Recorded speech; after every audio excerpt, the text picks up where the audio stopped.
It's quite the story. Yeah, I mean, it's definitely, when I look back, it's a race that taught me a lot about myself more than anything. The main story was I had a massive bust up with my father just before the race. We hadn't been talking for 3 months, was I had to tell him my girlfriend was pregnant.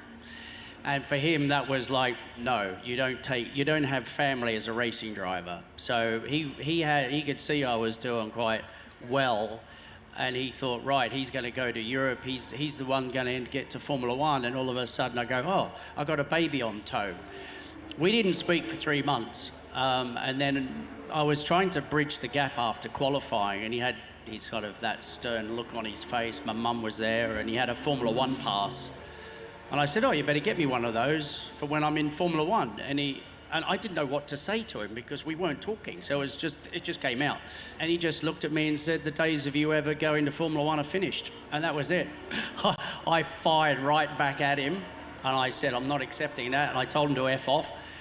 And I stormed off. I put my John Farnham tape on, listened to John Farnham. And I was like, on the limiter when I got in the car.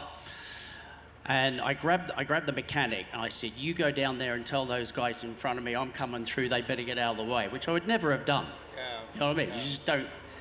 I was in a completely different mindset because the determination and the anger and everything was so heightened. Even when was sitting in the car and all I had sight was, I'm winning this race, get out of my way, you know. So I went from 38th to 17th on lap 1, lap 2 I'm in the top 10. And I got in the lead with a lap to go and won the race. It was one of those times in your life where you look back and go, well, I finished the race and I went, how the hell did I do that? And it just took me mentally to a whole new place I didn't know existed. So really it was a gift. It was a fantastic gift my dad gave me because I learned a lot about the mentality to racing and performing at a kind of high level and the kind of mood in particular you have to be in when you put the helmet on, and I carried that all the way through my career. So